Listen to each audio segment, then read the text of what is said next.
there, and welcome to City Breaks London, episode 20. This is Marion Jones, and this is City Breaks London, our 8th city so far, all the history and culture that you would research for yourself if you were going on a visit, if you like to reminisce about visits, if you're just interested in London. And you do that if only you have the time, but I hope I'm bringing it to you instead in one easy package. Okay then, so today the River Thames, which really is London. The reason why the very first settlers pitched their camps right in that spot. The reason why, in the 19th and 20th centuries, London was the busiest port in the entire world. Surely no visit to London can be complete without a little look at some part of the Thames. And all of that despite the fact that outside London there's much more of it than there is inside. 250 miles long it is, rising in Gloucestershire, and going all the way to Gravesend on the Kent coast. But the most important section, I think, or the one that most people know anyway, is the central London bit, let's say from Chelsea to Greenwich. That's 16 miles. And if you travel that way, think how many well-known places you'll go past. On the North Bank alone, that would be Chelsea and Westminster, and then the Embankment. Remember the Strand and Fleet Street are just behind you there. On to Blackfriars, the bit where the City of London itself meets the Thames, and then past the Tower, out past the docks, and off to the sea. If you did all that on the South Bank, you'd be going through Lambeth and South Bank, where you could pause and gaze in wonder at the Eye or the National Theatre, past Southwark, where you'll find not just Tate Modern and the Globe, but some quite nautical things too, the Golden Hind, HMS Belfast, and if you make your way a bit further, you'll arrive in Greenwich. And were you to do a similar journey but on the water, think of all the famous bridges you'd pass under. Just name just a few: Westminster Bridge, Waterloo and Blackfriars Bridges, the Millennium Bridge, handy if you want to cross from Tate Modern to St Paul's or back, Southwark Bridge, London Bridge and Tower Bridge. It's absolutely central to any journey through London. And that has been the case for many centuries past. A fact perhaps we tend to forget when we're there with the traffic and the noise and the trappings of the 21st century. But I was reminded about that when I saw a 2-word description of the river in perhaps the Middle Ages, which described it as the medieval motorway. And that set me picturing all those kings and queens who used the river to travel between Whitehall and Westminster and their various palaces at Hampton Court out to the west and Greenwich Palace out to the east. Think too about centuries of events held on the river, many of them full of pomp and ceremony, royal weddings, coronations, that sort of thing, without of course forgetting the much less happy individuals who were taken by boat up and down the river, let's say to the Tower, to be imprisoned or worse, executed. I've found from the past lots of descriptions of people travelling up and down the river, and not just royalty.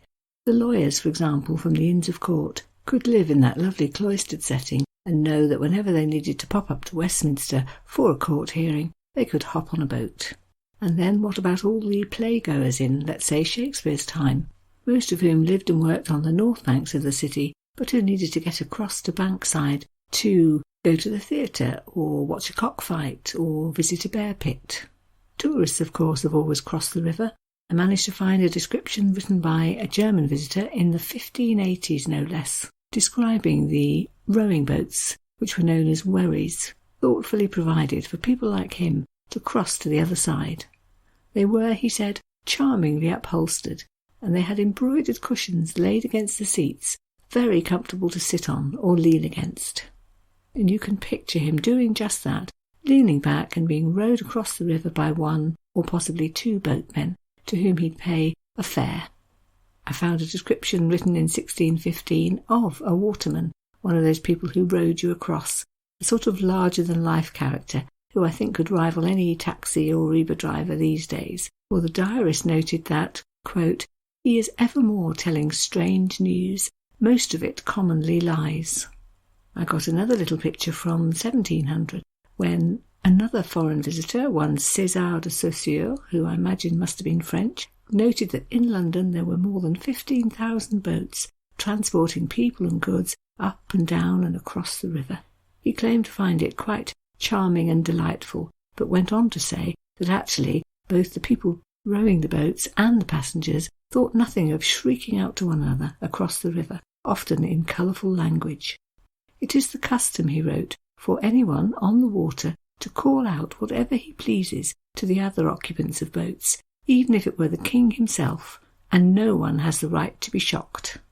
By the 19th century, it wasn't just a case of pootling up and down from A to B. It had become a ginormous and thriving port and business area, river traffic arriving in huge quantities from the sea. What another French visitor, one Gabriel Mouret, writing in 1895, described as the constant passage of steamers, which, as he went on to explain, kept stopping and calling in at wharves and having their cargoes unloaded. There was, he said, a whole people who toil at the unloading of the enormous ships, swarming on the barges, dark figures dimly outlined, moving rhythmically. And then he went on to describe what he called the interminable lines of sheds and warehouses stretching off into the distance, and the masts of more ships arriving, as he put it, quote, steam tugs whistle, pant and hurry, ships with great red sails descend the river towards the sea, a steamer advances majestically, she seems as tall as a 5-storied house, and her masts are lost in the mist. It all seemed to make London practically the centre of the world, certainly the greatest port, open to trade, thriving, because it built ever bigger, ever better boats, and because the city scientists were busy devising compasses and chronometers to aid navigation right around the world. But even as that was going on, other people were standing on, let's say, Westminster Bridge and just drinking in the beauty of the city. Most famously, in 1802, poet William Wordsworth, who thought that really earth has nothing to show more fair than the city of London. I think he was describing the city as a whole rather than just the Thames, but the Thames certainly gets a mention a bit further on in the poem. The river glideth at his own sweet will, he wrote, and all that mighty heart is lying still. I think everybody knows those lines. You may be less familiar with the lines written possibly at the same time by Wordsworth's sister Dorothy, who also seems to be up there on Westminster Bridge and to have been very taken with how beautiful it was. And when she got home, she sat down and penned the following words. The city, St. Paul's, with the river and a multitude of little boats, made a most beautiful sight as we crossed Westminster Bridge. But then there's the other side too, and that's all the danger that lurks in the river, all the people who've lost their lives in it, summed up by Sukhdev Sandhu in his book Night Haunts, where he imagines the fate of all those people who've drowned in the Thames over the centuries. The barges on the river, he says, quote, know that if they listen carefully, they will hear the cries of thousands of stricken Londoners sinking into turbulent waters. Elizabethan lightermen whose boats fell apart, 18th century African slaves jumping overboard to avoid being deported back to plantation servitude, the 600 passengers who drowned in 1878 when the paddle steamer Princess Alice collided with another ship at Galleon's Reach, the victims of the Marchioness disaster in 1989. I found a little diary entry written in 1579 by John Dee, who saw 6 people drowning when they were being rowed out to a ferry at Kew, and this is what he considered happened. It was, he said, by the negligence of the ferryman overwhelming the boat upon the rope set there to help by reason of the vehement and high waters.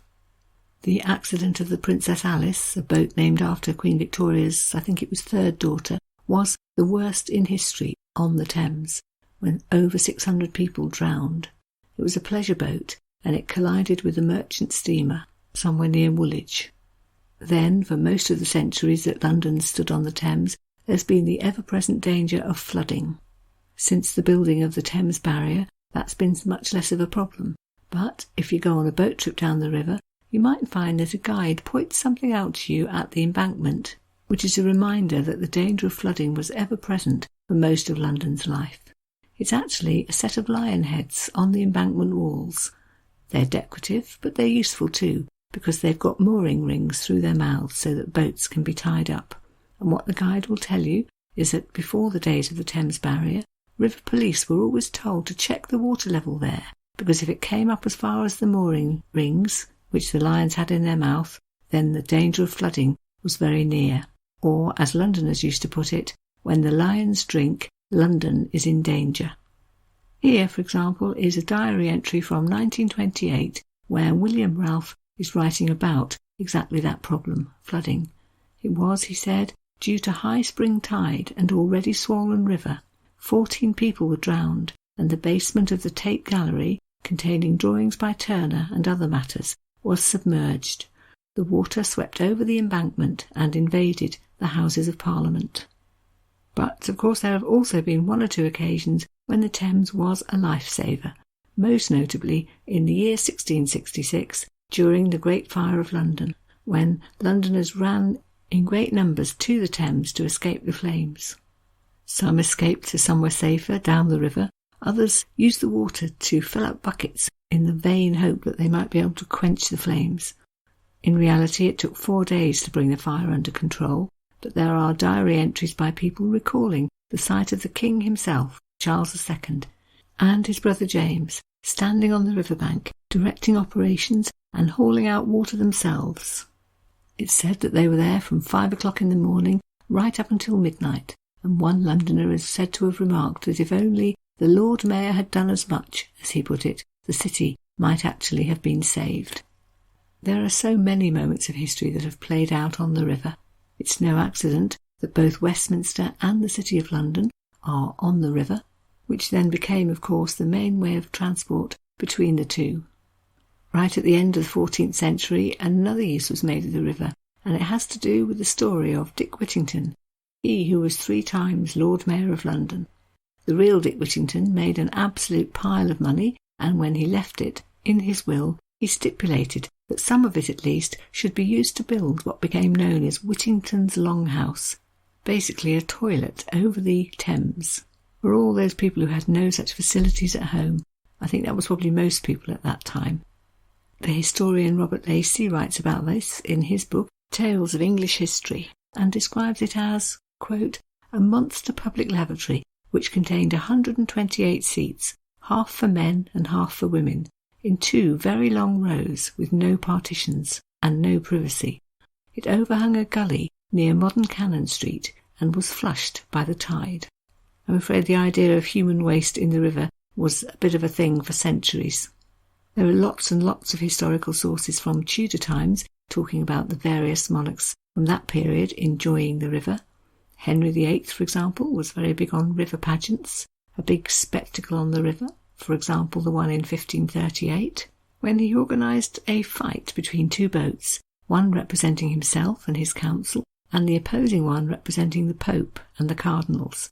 They, of course, were all dressed in scarlet costumes, and a mock battle was staged between the 2 teams of people, each balanced on their own boats, until one lot turfed the other into the water. I'm sure you can imagine that on that occasion it was only politic for the Pope and the cardinals to be the losers. I think I talked about Anne Boleyn's ostentatious boat trip up the Thames from Greenwich to Westminster for her coronation, and we know too that Henry used to use a boat frequently to get to Chelsea, where his friend Thomas More lived. His daughter Elizabeth is said to have travelled on the river on the day of her coronation and the day of her funeral, and, of course, on many days in between. One day in 1559, for example, she went from Westminster to the Tower of London with the Lord Mayor and all the aldermen, all of them in barges. A colourful sight, all their various brightly coloured banners fluttering in the breeze, and musical instruments playing a pleasant melody, as a bystander put it, in a most sweet and heavenly manner. So that was some kind of ceremonial occasion, but Queen Elizabeth used to go out on the river just for fun too. I found a description of how, quote, after supper the Queen's Grace rode up and down the Thames, and 100 boats about her Grace, with trumpets and drums and flutes and guns and squibs, hurling on high to and fro till 10 at night, all the waterside with 1,000,000 people looking on. She had her own personal barge, a beautifully painted and gilded boat with, wait for it, glass windows, quite unusual in those days, and which for special occasions was decorated with, quote, garlands of artificial flowers and a canopy of green sarcenet, that's thin silk, embroidered with branches of eglantine and blossoms of gold. In the 17th century, when Charles II came back to retake the throne, the Restoration, he arrived in London by boat, disembarking near the Strand. And the day before his coronation, there was, yes, a river pageant. The day afterwards, there were fireworks in celebration, held on the river. On the day in 1662, when his new wife, Catherine of Braganza, arrived in London, a pageant was held on the river to celebrate. John Evelyn, the diarist, was there, and he wrote all about it. Lots of boats, he said, dressed and adorned with all imaginable pomp. The Queen travelled from Hampton Court to Whitehall for her first arrival at the seat of power. Quote, His Majesty and the Queen came in an antique-shaped open vessel covered with a state or canopy of cloth of gold, made in form of a cupola, supported with high Corinthian pillars, wreathed with flowers, festoons and garlands. Really no expense spared. Not many years after that, in 1689, William III was invited over from Holland to be our king. It was thought a good idea to see off the very Catholic James II and replace him with William, who was a Protestant. William arrived by boat, in Devon in fact, not up the river, but it was down the river that James fled when he heard that his rival was coming. He hopped into a boat, down the Thames, off to the coast, and away. In the 20th century, the river played a rather grim role in World War II because it was used by German planes to navigate their way into central London. Fly up the Thames from the coast, and you will get there, whatever the blackout. In 1965, a funeral was held for Sir Winston Churchill. The service was held at St Paul's Cathedral, but the river played an important part later in the day. Churchill's coffin was taken to the Tower of London and loaded onto a launch so that it could be taken up the river to Waterloo for a train to Oxfordshire, where he was going to be buried. Silent crowds lined the river. A flight of 16 aircraft swooped overhead, and Boris Johnson, who wrote a book called Life of London, explained what happened next. Quote, In perhaps the most touching gesture of all, the cranes dipped in salute as he went through the Pool of London. That's the bit from Tower Bridge to London Bridge, roughly speaking. London's goodbye to the great man took place, yes, of course, in the cathedral, but also along the River Thames. You can notice too that when it came to marking the new millennium, no fewer than 3 new London landmarks were built, all of them along the river, or actually in one case across it.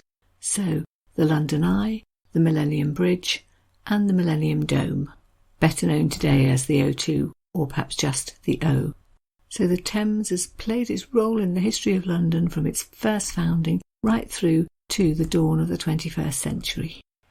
I soon discovered that if you look up anything about the history of the Thames over the centuries, there are certain things that keep coming up, one of which being the idea of a great frost. Times when the whole river froze over, which must have caused 101 problems, but if you read the write-ups, they tend to talk much more about the positive, about the idea of the river becoming a sort of playground for Londoners who could all come out to play and skid and skate about, set up cooking fires perhaps, create the atmosphere of a winter festival. It happened quite a number of times. In 1537, for example, King Henry VIII and Queen Jane Seymour arrived at Greenwich Palace on horseback, having travelled along the river with all their courtiers. A frost fair was held in the winter of 1564. All sorts of things going on, archery contests, dancing, games of football. It sounds as if everybody had a marvellous time.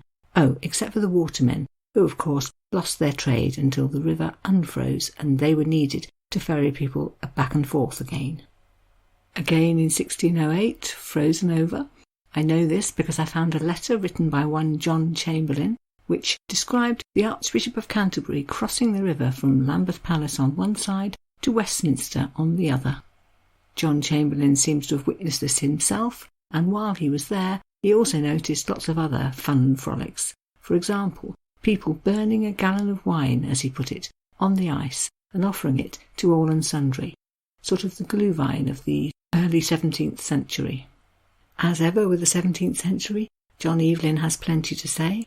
A diary entry he wrote in 1662 describes him trying to get home by water, as he put it, and then adding that this was not without exceeding difficulty, the Thames being frozen, great flakes of ice encompassing our boat.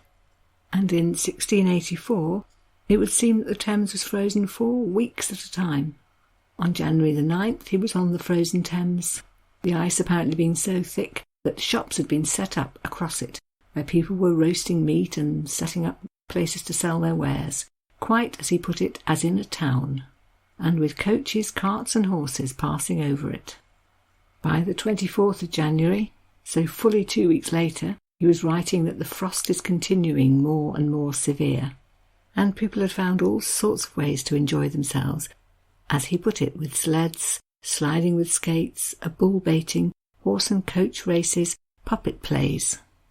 Food and alcohol were being served. It was, he said, a, quote, bacchanalian triumph, or carnival on the water. And as late as February the 8th, so a full month after the Thames first froze, he's writing that the thaw had set in, but ye Thames still frozen. So much then for the great frost. There's also the great stink, or, as Boris Johnson put it in his book about London, an olfactory onslaught. The problem being the dumping of London's waste and sewage into the Thames. As early as the 14th century, Edward III was banning butchers from dumping animal waste into the river, complaining about the fumes and abominable stenches. But things continued. I think people went out after dark and did whatever they had to. And by the 1850s, there were 250 tons of human sewage being dumped in the river on a daily basis. Someone wrote to the Times about it, describing what was being projected into the river, as he put it, as, quote, decomposed fermenting sewage, hissing like soda water with baneful gases. This came to a crisis point in 1858, known as the Great Stink. It was a very hot summer that year, which made things even worse, and the smell around Westminster was so bad that MPs were fleeing from London. And as we've come to learn over the centuries, that is the point at which something finally gets done. Disraeli was on the case. And very soon afterwards, in the 1860s, London's new sewers were complete. Gigantic pipelines were built running alongside the River Thames, so that whatever was collected all over London could be fed into them and taken away. Lovely wide roads were built on top, Victoria Embankment, Albert Embankment, Chelsea Embankment. It truly was an amazing feat of engineering, all masterminded by one Joseph Bazalgette, a statue of whom, by the way, you can see on the embankment today. I think the worst of the smells disappeared. The whole problem, however, wasn't solved. The Industrial Revolution saw to that. And nearly a century later, in 1957, the Natural History Museum was asked whether they would conduct a survey and come up with a conclusion. This they did. The Thames, they declared, is biologically dead. There is not enough oxygen in it, and that's why there are no fish. That prompted the most massive clean-up campaign, which certainly wasn't a quick task, but it has been a successful one. Just a few years ago, the Thames was declared to be the cleanest river flowing through a large city. Actually, the wording I read said it was considered to be, so it may be that other people in a different large city have other ideas. Anyway, it's massively better than it was. It's believed nowadays to be home to some 125 species of fish and a whole host of other living creatures. Lots of different invertebrates, for example, and it's not unknown for seals and porpoises to make their way up the Thames occasionally and find themselves in London. I must just add that the great but in all of this is the fact that it still has very high levels of microplastics. Presumably, people are on the case of that. Something else that seems to be in all the history books is the idea of whales making it to London, up the Thames. And, unlikely as it sounds, this is in fact possible and does sometimes happen. A reminder that the river, certainly in the lower areas, is tidal. Back to John Evelyn. He was at Greenwich one day in 1658 and he spotted a whale. Unfortunately, by the time he came across the scene, what was actually happening was that people were killing it with a harping iron. But he has left us a description. 58 feet long, he says, 16 feet high, and, quote, black-skinned like coach leather, very small eyes, a great tail, 2 small fins, and a mouth so wide that divers men might have stood up in it. A happier and much more recent tale comes from 2018 to 19, when a beluga whale, soon christened Benny by the public or possibly the media, was also sighted on a number of occasions in various parts of the river, after which it disappeared, so we have to hope that he made it back to the sea. And you might remember more recently, 2021, a calf minke whale found itself stranded in very shallow water and became so distressed that eventually it had to be put down by vets. Another set of tales which I kept coming across was that of the mudlarks, people, particularly in Victorian times, who used to wade into the river thigh deep in search of anything that they might pick up off the riverbed, scavenge if you like, so that they could sell it. Lumps of coal, a piece of iron, anything that could be reused. Having just discussed the state of the river in the 19th century, it's truly horrific to imagine people wading through that and bending down under the surface to see what they could find. And I did come across a diary entry written in 1861, so at the height of the times when sewage was everywhere in the river. The author is one Arthur Munby, and he describes watching what he calls female mudlarks in the Thames. It was down near Blackfriars Bridge, and what he saw was, quote, several female mudlarks wading barefoot and thigh-deep under the barges through the frozen, ice-covered mud. She waded through mire and water, among dead cats and broken crockery, towards the river, until, stooping almost double, she disappeared in the mud and darkness under the side of a coal barge. But I do think it would be much nicer to end with some descriptions of people having fun on the river.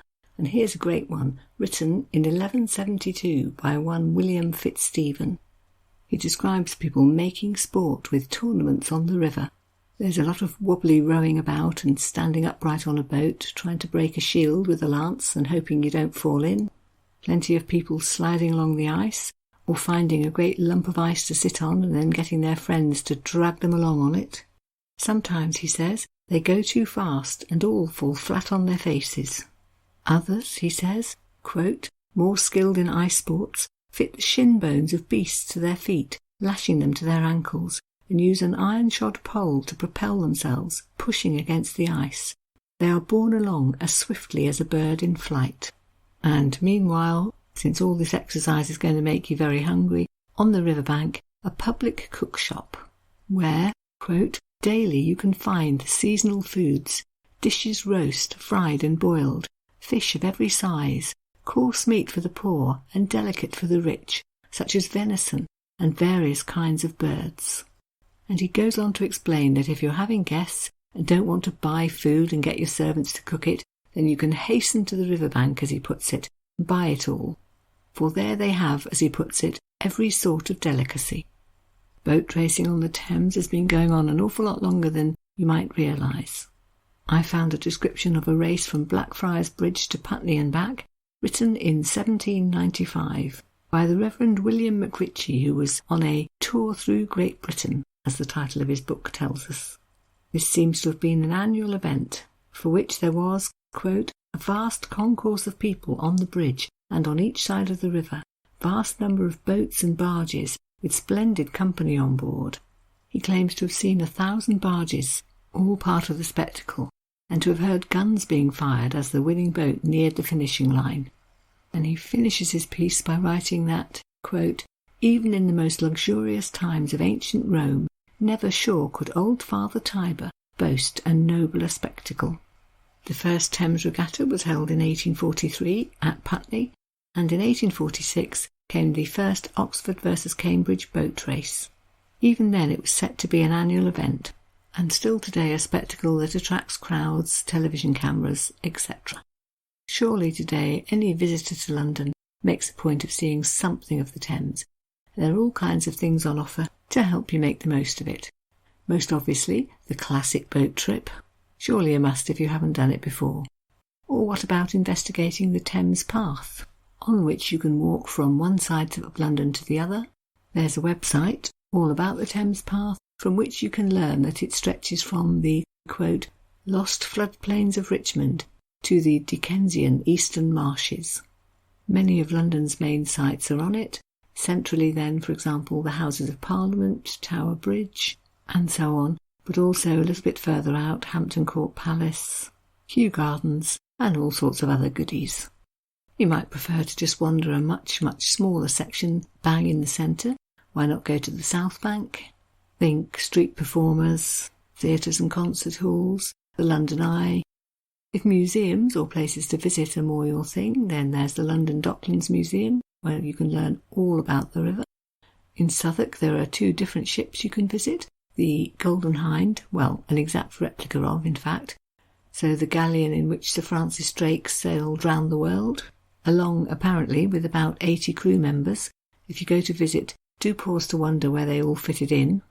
And just along the river a tiny bit then, HMS Belfast as well, a World War II Royal Navy ship, where you can explore all the decks and the cabins and the shell room. Further east again, there's plenty of maritime goodies in Greenwich, which I talked about in episode 18, so just as a quick reminder, you could visit the Cutty Sark, go to the National Maritime Museum. And my top tip, if you just want to sit at a cafe and enjoy the sight of the river, I would sneak round the back of Somerset House, where they have a lovely terraced cafe overlooking the river. Of all the things I read about the River Thames in researching the episode, I think my favourite, the one that seemed to sum up the idea that it's been the lifeblood of London for over 2,000 years, is the description I saw, which encapsulated all of that in 2 words and said the Thames is liquid history. I hope you've enjoyed these snippets that I've unearthed, perhaps feel a little better informed, set on making sure you do something on the Thames when you next go to London.